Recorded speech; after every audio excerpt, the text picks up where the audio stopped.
Hi, welcome to my channel. Weight loss 100 day challenge season 2ல் இன்றைக்கி நான் 102வது நாளாக ஆரம்பிக்கிறேன். இன்றைக்கி என்னோடய வெயிட் என்ன அப்படின்னு செக் பண்ணி பார்க்கும்பொழுது என்னோடய வெயிட் வந்து பார்த்திங்கன்னா 60 கிலோ 50 கிராம் இருக்கேன். இதை ஃபஸ்ட்டு நான் நோட்டில் என்ட்ரி பண்ணிக்கிறேன். ஒரு சிஸ்டர் கமெண்ட்டில் கேட்டிருந்தாங்க, ஐடியல் வெயிட் வந்ததுக்கப்புறமாவும் உணவுப் பொருட்களை அளவாக தான் நம்ம எடுத்துக்கணுமா அப்படின்ட்டு.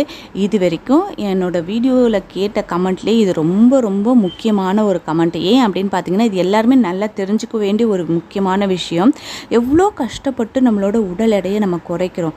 ஒரு ஐடியல் வெயிட் வர்றது அப்படின்றது வந்து ஈஸியான விஷயம் கிடையாது. இப்போ ஒரு 70 கிலோலேருந்து உங்களோட ஐடியல் வெயிட் வர்றது, ஒரு 60 கிலோலேருந்து உங்களோட ஐடியல் வெயிட் வர்றது பெரிய விஷயமா என்னன்றது தெரியல. ஆனால் நான் 94 கிலோலேருந்து என்னோடய ஐடியல் வெயிட் வர்றதுக்கு இந்த ஒரு 7 மாதம் இவ்வளோ நான் சிரமப்பட்டிருக்கேன் அப்படின்னும்பொழுது, இதே மாதிரி தான் ஒவ்வொருத்தரும் அவங்களோட ஐடியல் வெயிட் வர்றதுக்கு கஷ்டப்பட்டு டயட் இருந்து ஒர்க் அவுட் பண்ணி அவங்களோட ஐடியல் வெயிட்டுக்கு வந்திருப்பீங்க. அது இப்படி வந்ததுக்கப்புறமா ஓகே, நம்ம தான் ஐடியல் வெயிட் வந்துட்டோமே, இப்போ நல்லா சாப்பிட்லாமே அப்படின்னு சொல்லிட்டு கண்டதை நம்ம சாப்பிட்டோம் அப்படின்னா எவ்வளோ கஷ்டப்பட்டு நம்ம உழைச்சது எல்லாமே வீணாக போகும். சீக்கிரமாக வெயிட் வந்து கெயின் ஆகிடும்.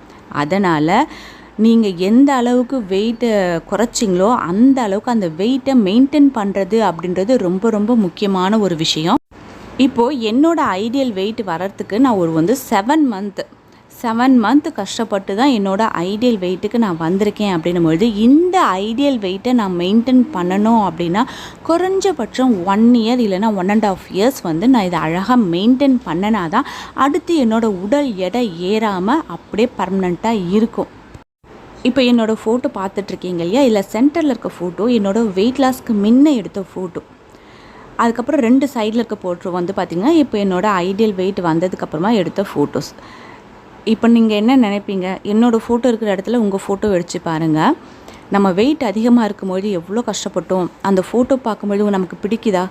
கண்டிப்பாக இருக்காது. ஆனால் அதுவே வெயிட் லாஸ் பண்ணதுக்கப்புறமா இப்போ எப்படி உடம்பு ஆரோக்கியமாக இருக்குது, பார்க்குறதுக்கும் நல்லா இருக்குது அப்படின்னும்போது எதை நம்ம அதிகமாக விருப்பப்படுவோம்?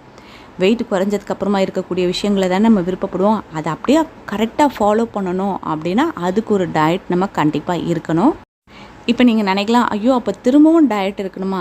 கண்டிப்பாக நம்ம வெயிட் ரெடியூஸ் பண்ணுறதுக்கு ரொம்ப கடுமையாலாம் டயட் இருந்திருப்போம் இல்லையா, அது மாதிரி இல்லாமல் மெயின்டைன் பண்ணுறதுக்குன்னு ஒரு சில மெத்தட் பயன்படுத்தி நம்ம டயட் ஃபாலோ பண்ணோம் அப்படின்னா கரெக்டாக நம்மளோட வெயிட்டை வந்து மெயின்டைன் பண்ணலாம். அக்டோபர் 1 என்னோட ஐடியல் வெயிட்டை மெயின்டைன் பண்ணுறதுக்கான ஜேர்னி வந்து நான் ஸ்டார்ட் பண்ண போகிறேன். என்னோட நீங்களும் சேர்ந்து உங்களோட வெயிட் லாஸ் பண்ணணும் அப்படின்னு நீங்கள் நினச்சிங்கன்னா ஸ்க்ரீனில் தெரியக்கூடிய அந்த வாட்ஸ்அப் நம்பருக்கு உங்களோட பெயர், வயசு, ஹைட்டு, வெயிட்டு டைப் பண்ணி அனுப்புங்க. அது மட்டும் இல்லாமல் உங்களுக்கு வேறு ஏதாவது மெடிக்கல் இஷ்யூ இருக்கா, டேப்லெட் ஏதாவது எடுத்துக்கிறீங்களா அப்படின்ற டீட்டெயிலையும் சொல்லுங்கள். இந்த வெயிட் லாஸ் சேலஞ்ச் மெயின்டைன் பண்ணக்கூடிய சீசனில் என்னோடய வெயிட்டை நான் மெயின்டைன் பண்ணுறேன். நீங்கள் உங்களோட உடல் எடையை ஹெல்த்தியாகவும் ஈஸியாகவும் லாஸ் பண்ணணும்னு நினச்சிங்கன்னா எவ்வளோ பே பண்ணோம் அப்படின்ற டீட்டெயில் கேட்டு நீங்களும் வந்து ஜாயின் பண்ணி என்னோட சேர்ந்த மாதிரி உங்களோட வெயிட் லாஸை நீங்கள் பண்ணலாம். அந்த 100 டே சேலஞ்ச் எப்படி இருக்கும் அப்படின்ற டீட்டெயிலை தனியாக நான் உங்களுக்கு ஒரு வீடியோவாகவே போடுறேன். இன்றைக்கி நான் என்னென்னலாம் ஃபுட் எடுத்துக்கிட்டேன் அப்படின்றத உங்களோட நான் ஷேர் பண்ணிக்கிறேன். இன்றைக்கி மார்னிங் வந்து பார்த்திங்கன்னா வெண்பூசணி ஜூஸ் ஒரு டம்ளர் நான் எடுத்துக்கிட்டேன். காலையில் என்னோடய பிரேக்ஃபாஸ்ட் வந்து பார்த்திங்கன்னா பன்னீர் ஸ்டஃப்டு இட்லி வந்து பார்த்திங்கன்னா 2 இட்லியும் சட்னி எடுத்துக்கிட்டேன். என்னோடய ப்ரன்ச்சுக்கு வந்து பார்த்திங்கன்னா ஒரு 100 கிராம் இருக்க மாதிரி கிரேப்ஸ் எடுத்துக்கிட்டேன். இன்றைக்கி என்னோடய லஞ்ச் வந்து பார்த்திங்கன்னா ரைஸ் 100 கிராம் எடுத்துக்கிட்டேன்.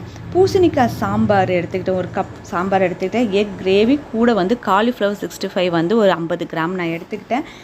ஈவினிங் ஸ்நாக்ஸ் வந்து பார்த்திங்கன்னா ஃப்ரூட் சாலட் ஒரு 100 கிராம் நான் எடுத்துக்கிட்டேன். நைட்டு டின்னர் வந்து பார்த்திங்கன்னா காலிஃப்ளவர் மில்லட் தோசை. இது எப்படி செய்யணும் அப்படின்னு பார்த்தீங்கன்னா, காலிஃப்ளவரை ஃபஸ்ட்டு கொஞ்சம் நல்லா தேங்காய் திருவி பூவாக வந்து ரெடி பண்ணி வச்சுக்கணும். மில்லட் தோசை மாவு ரெடி பண்ணியிருக்கோம், அது கூட இந்த காலிஃப்ளவரை ஆட் பண்ணி தோசை ஊற்றணும் அப்படின்னா ரொம்ப டேஸ்டியாக இருக்கும். கண்டிப்பாக நீங்கள் ட்ரை பண்ணி பாருங்கள். இதுக்கு வந்து சைட் டிஷ்ஷே தேவைப்படாது. இந்த தோசை வந்து பார்த்திங்கன்னா ஒரு தோசை நான் எடுத்துக்கிட்டேன். நைட்டு படுக்கும்போது ஜீரா வாட்டர் எடுத்துக்கிட்டு இன்றைக்கி என்னோடய டயட்டை வந்து நான் கம்ப்ளீட் பண்ணியிருக்கேன். இது வரைக்கும் என்னோடய ஜேர்னியில் வந்து பார்த்திங்கன்னா ஜீரா வாட்டர் அப்படின்னு சொல்லும்பொழுது அதில் மொத்தம் 4 பொருட்கள் நான் கலந்துருப்பேன். அதாவது ஜீரகம் 1 ஸ்பூன், ஓமம் 1 ஸ்பூன், சோம்பு 1 ஸ்பூன், பட்டை ஒரு சின்ன துண்டு அப்படி போட்டுட்டு 1.5 டம்ளர் தண்ணியை 1 டம்ளர் ஆக்கி நான் எடுத்துக்கணும்னு சொல்லியிருப்பேன். ஆனால் இப்போ என்னோடய ஐடியல் வெயிட் வந்ததுக்கப்புறமா இனிமேல் நான் வந்து பார்த்திங்கன்னா ஜீரகம் மட்டும்தான் நான் சேர்த்துக்க போகிறேன். மற்றபடி ஓமம், சோம்பு, பட்டை சேர்த்துக்காமல் ஜீரா வாட்டரில் 1 ஸ்பூன் ஜீரகம், அது வந்து 1.5 டம்ளர் தண்ணியில் 1 டம்ளர் ஆகிற வரைக்கும் நல்லா கொதிக்க விட்டு அது மட்டும்தான் நைட்டு படுக்கிறதுக்கு முன்னே நான் வந்து எடுக்கக்கூடிய ஒரு ட்ரிங்காக இருக்கும். இது மாதிரி நம்மளோட வெயிட்டை மெயின்டைன் பண்ணும்பொழுது ஒரு சில விஷயங்களை நம்ம சேஞ்ச் பண்ணோம் அப்படின்னா நம்ம வெயிட் வந்து இன்னும் ரெடியூஸ் ஆகாமல் கரெக்டாக வெயிட்டை மெயின்டைன் பண்ணுறதுக்கு ரொம்ப யூஸ்ஃபுல்லாக இருக்கும். ஒரு சில சிஸ்டர் கேட்டிருந்தீங்க, நீங்கள் சீசன் 1 ஆகட்டும் சீசன் 2 ஆகட்டும் உங்களை பார்த்தே நாங்கள் வெயிட் வந்து லாஸ் பண்ணிகிட்டே வந்தோம், இப்போ நீங்கள் ஐடியல் வெயிட் வந்ததுக்கப்புறமா வீடியோஸ் போட மாட்டிங்களா அப்படின்னு சொல்லிட்டு. என்னோடய வெயிட் லாஸ் வீடியோ இதோடு வந்து முடியுது. ஆனால் என்னோடய வெயிட்டை வந்து மெயின்டைன் பண்ணக்கூடிய அந்த சீசன் அப்படின்றது குறைஞ்சபட்சம் 1 இயர் ஆகுது. நான் அதை வந்து மெயின்டைன் பண்ணினா தான் இனி அடுத்து என்னோடய வெயிட் வந்து ஏறாமல் இருக்கும். அதனால் இந்த 1 இயரை 3 சீசனாக பிரித்து நான் வந்து மெயின்டைன் பண்ண போகிறேன். அந்த சீசன் 1 வந்து பார்த்திங்கன்னா அக்டோபர் 1 ஸ்டார்ட் ஆகும். என்னோட வெயிட்டை எப்படி மெயின்டைன் பண்ணுறேன் அப்படின்றத உங்களோட கண்டிப்பாக நான் ஷேர் பண்ணிப்பேன். அதனால் நீங்கள் என்னோடய வீடியோஸை தொடர்ந்து பார்த்துட்டு வாங்க. இதற்கு சப்ஸ்கிரைப் பண்ணாத வியூவர்ஸாக இருந்தீங்கன்னா கண்டிப்பாக சப்ஸ்கிரைப் பண்ணி பக்கத்தில் இருக்க அந்த பெல் ஐக்கானும் கிளிக் பண்ணிங்கன்னா ஃப்யூச்சரில் நான் போடக்கூடிய எல்லா வீடியோஸோட நோட்டிஃபிகேஷனும் உங்களுக்கு உடனுக்குடனே கிடைக்கும். நான் எப்போவுமே இப்போ இருக்க ஃபோட்டோவில் இருக்க மாதிரியே இருக்கணும் அப்படின்றத நான் ஆசைப்பட்றேன். அதனால் என்னோட மெயின்டைன் சீசன் கண்டிப்பாக உங்கள் எல்லாருக்குமே பிடிக்கும் அப்படின்னு நினைக்கிறேன். பிடிச்சிருந்தால் ஒரு லைக் பண்ணுங்கள், உங்கள் ஃப்ரெண்ட்ஸோட ஷேர் பண்ணுங்கள். தேங்க்யூ.